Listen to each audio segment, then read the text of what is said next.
Welcome to doctor Maitri's music therapy channel. இன்றைய பதிவிலையும் tips to have strong mind என்ற தலைப்பில் சில செய்திகளை நம்ம பகிர்ந்துக்கலாம். சென்ற பதிவில் பார்த்தோம், ரைட் ஹெமிஸ்பியரும் லெஃப்ட் ஹெமிஸ்பியரும் நம்மளுடைய நினைவுகளை எங்கனம் ஒழுங்காக செயல்பட வைக்கின்றது அப்படின்னு, சீக்வன்ஸ் மாறாமல் எப்படி நம்மளுடைய சாமான்களை பத்திரமா வச்சுக்க முடியும். சரி, எப்படி how we can have the organised things at our table, இல்லைன்னா ஆஃபீஸ் ஃப்ரண்ட்டில் ஹோம் ஃப்ரண்ட்லலாம் எப்படி வச்சுக்க முடியும் அப்படின்னு பார்க்கலாம். அது பார்த்தோம் சென்ற பதிவில் எப்படி தான் வச்சுக்க முடியும். கிச்சனில் கூட நம்ம சிலதெல்லாம் ஆர்கனைஸ்டாக வச்சுட்டா when we are taking into the ஒரு கிச்சன் டேபிளுக்கு போகும்போது எல்லா என்ன பண்ணுவோம், சாமானும் ஒரே இடத்துல அழகாக கிடைக்கும் அப்படின்னு நம்ம பார்க்குறோம். Organised pattern of exhibiting things அப்படின்னு. அந்த ஆர்கனைஸ்டில் குறைபாடு இருக்குது, அதாவது அன்ஆர்கனைஸ்டாக இருக்குது.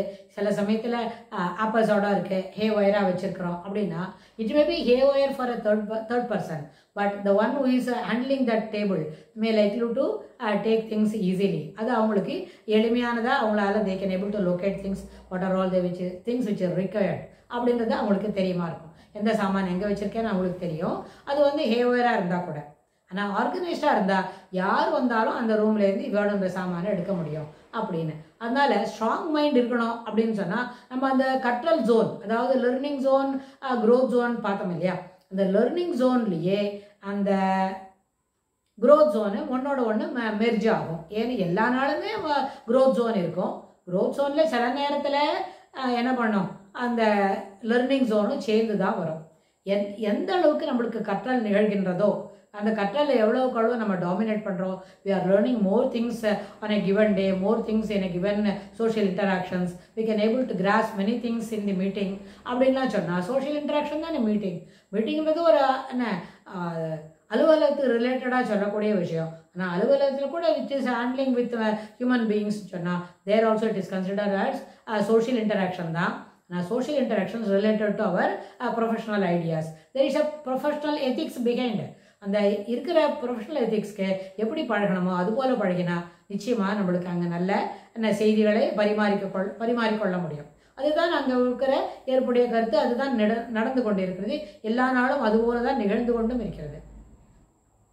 அந்த அடிப்படையில் பார்க்கும்போது அந்த learning zone in a social interactions அப்படின்னு பார்த்தா அந்த சோஷியல் இன்டராக்ஷன்ஸில் எந்த அளவுக்கு நம்மளோட இன்டராக்ஷன்ஸ் இருக்குது, how involved we are, how emotionally we are attached, how emotionally we are detached அப்படின்னு ரெண்டுத்தையும் பார்க்கும்பொழுது ஒரு சில நேரத்தில் if it is social interactions என்ன தெரியுமா, ரிலேட்டட் அவர் ஃபேமிலி மெம்பர்ஸ் அப்படின்னு சொன்னால் ஃபர்ஸ்ட் லைனில் ஃபர்ஸ்ட் சர்க்கிளில் இருக்கிறவங்க, செகண்டு தேர்டு சர்க்கிளில் இருக்கிற வரைக்கும் இருக்கிறவங்க என்ன சொன்னால் அவங்களோட பழகும்பொழுது அது எமோஷ்னல் அட்டாச்மெண்ட்டாக இருக்கும். ஆனால் சில நேரத்தில் பிகாஸ் ஆஃப் தி இப்போ ப்ரெசன்ட் சினாரியோவில் நிறைய கேர்ள்ஸ் என்ன பண்ணுறாங்க, ஃபர்ஸ்ட் லைன் சோஷியல் இன்டராக்ஷன் சொன்னால் கூட அதில் டிஸ்இன்ட்ரெஸ்டடாக இருக்கிறாங்க. They doesn't want to show anything from their part. அப்புறம் அங்கே போனாலும் ஒரு மொபைல் ஃபோனை வச்சுக்கிட்டு ஒரு கேட்ஜெட்டை வச்சுக்கிட்டு பார்த்துக்கிட்டு இருக்கிறாங்க. They don't have the inclination to interact with people. Those things add to be assured. அதுபோல் ஒரு பிஹேவியர் ஏற்புடையது அல்ல. ஏன்னா அங்கே எந்த விதமான கற்றலும் நிகழாது. ஒரு விஷயங்களை ரெண்டு பேரும் பார்த்து பேசினா தான் புது விஷயங்களை தெரிஞ்சுக்க முடியும்னு வைங்க.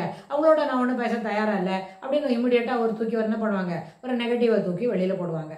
ஸோ அந்த மாதிரி வரும்பொழுது அதில் என்ன அவங்களுக்கு இல்லை அப்படின்னு பார்க்கலாம். why they are not interested in interacting with people அப்படின்னா அது முதல்ல அதில் செல்ஃப் கான்ஃபிடன்ஸ் குறைவாக இருக்கலாம் முதல் விஷயம்.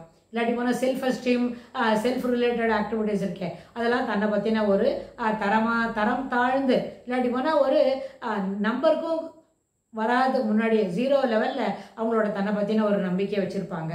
இல்லாட்டி போனால் அவங்களோட தன்னம்பிக்கை அப்படி இருக்கும். ஆனால் இருக்கிற அந்த குரூப்பில் இருக்கிறவங்களாம் இன்னும் ரொம்ப பெரியவங்களாக இருந்தாக்க அதில் போய் நம்மளை டாமினேட் பண்ணி நம்ம பேச முடியாது. நம்மளோட எக்ஸ்பிரஷன் ஆஃப் பிஹேவியர் மேபி ரெடிக்யூல்டு அப்படின்ற ஒரு இந்த காம்ப்ளெக்ஸில் கூட அவங்க பேசாமல் இருப்பாங்களா இருக்கும். ஸோ ஒரு சோஷியல் கான்டெக்ஸ்டில் வீல் ஹாவ் டு இன்டராக்ட்னு சொன்னால் நம்மளோட செல்ஃப் கான்செப்டும் செல்ஃப் எஸ்டீமும் ரொம்ப அளவில் பெருசாக இருந்தால் தான் அது ஒரு தரத்தில் சிறப்பாக இருந்தால் தான் நம்ம அவங்களோட பழக முடியும். ஏன்னு கேட்டால் ஒருவேளை இவங்க பழகிற விதம், இவங்க சொல்லக்கூடிய வார்த்தைகள், இவங்கள எக்ஸ்சேஞ்ச் பண்ணிக்கக்கூடிய கருத்துக்கள் ஏற்புடையதாக இல்லை அப்படின்னு சொல்லிட்டா இவங்களால அதை தாங்க முடியாது. நம்ம சொன்னோம் தானே, ஏன் எடுத்துக்கல, அவங்க ரொம்ப நான் பெரிய ஆளுன்னு நினைக்கிறாங்களா, என்ன சரி பண்ணலையா, they are not treating me proper, இனிமேல் இது போல் மீட்டிங்கே நான் போக மாட்டேன் அப்படின்லாம் சொல்லுவாங்க. They will find a fault with others. Why we are not speaking to them, why we are not able to interact with them, what is the wrong we have அப்படின்னு தன்னுடைய தவறுகளை திருத்திக்கிறதுக்கு முயற்சி செய்யாமல் அந்த குரூப்பில் இருக்கிறவங்க சரியாக இவங்களை ட்ரீட் பண்ணல அப்படின்னு அவங்க சொல்லுவாங்க. அதுக்கு என்ன காரணம், அந்த displacement of anger, displacement of actions இருக்கே, அதில் தன்னை தவிர்த்துக்கிட்டு பாக்கி பேருக்கு அந்த குறைய சொல்கிறாங்க. தன்னுக்கிட்ட இருக்கிற குறையை திருத்திக்கிட்டு அதில் எந்த விதமான பழக்கத்தை வளர்த்துக்கிட்டா அது நம்ம அந்த மாதிரி குரூப்பில் இருக்கிறது சௌரியமாக இருக்கும்னு யோசித்தா இந்த பிரச்சனை மறுபடியும் வரவே வராது. ஆனால் அவங்க சொல்லக்கூடிய கருத்து எதாக இருந்தாலும் ஏற்றுக்கொள்றதுக்கு அந்த குரூப்பில் இருக்கிறவங்க they are above all these things சொன்னால் how they will take into account, they will not take it into the right sense. அதை எடுத்துக்க மாட்டாங்களா இருக்கும்.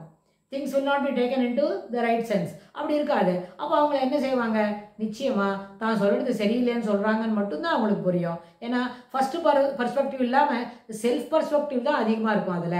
அதனால் this attitude of rating others, அதை அந்த மாதிரி பிஹேவியரை திருத்திக்கிட்டு தான் எந்த குரூப்பில் இருந்தாலும் தன்னை பற்றியும் தனக்கு தெரிந்த விஷயங்களையும் தெளிவாகவும் திறம்படவும் என்ன பண்ணணும், வெளியில் சொல்லணும் அப்படின்ற அந்த மனப்பான்மையை வளர்த்துக்கணும். அதுக்கு தகுந்த மாதிரி தன்னை பழக்கப்படுத்திக்கிட்டா எந்த குரூப்லையும் யார் சொல்கிற செய்தியும் சொல்லும்போதே அது நிராகரிக்க மாட்டாங்க. சொன்ன பிறகு யார் யார் என்ன செய்தி சொல்லியிருக்கிறாங்கன்றத அது எல்லாத்தையும் என்ன சார்ட் அவுட் பண்ணி அதில் எது சிறப்பான இருக்குதுன்னு பார்த்துட்டு அதுக்கப்புறம் தான் அது how we are whether we can able to take it into our stride or will have to keep it aside and make use it for at a later point அப்படின்லாம் அவங்க நினைக்கிறதுக்கு காரணம் அது மாதிரி அதை சீர்தூக்கி பார்த்த பிறகு தான். யாரும் சொல்லும்பொழுதே யாரும் எந்த கருத்தையும் நிராகரிக்க மாட்டாங்க, கேட்டுக்கிட்டு தான் இருப்பாங்க. அதனால் சொல்லக்கூடிய கருத்துக்களை திறம்படவும் நேர்படவும் அதை நான் எடுத்துக்கொள்ளக்கூடிய வகையிலும் சொன்னாங்க எல்லாருக்கும் அது தெளிவாக புரியும். அதே நேரத்தில் சொல்லுறத கருத்துக்களை என்ன பண்ணுவாங்க, குறிப்பெடுத்து வச்சுப்பாங்க. ஸோ அதனால் தன்னம்பிக்கையை வளர்க்கணும். அதே சமயத்தில் ஸ்ட்ராங் மைண்ட் இருக்கணும். என்ன, நம்மளால எல்லா இடத்துலையும் சொல்ல முடியும். we can able to என்ன express ourselves.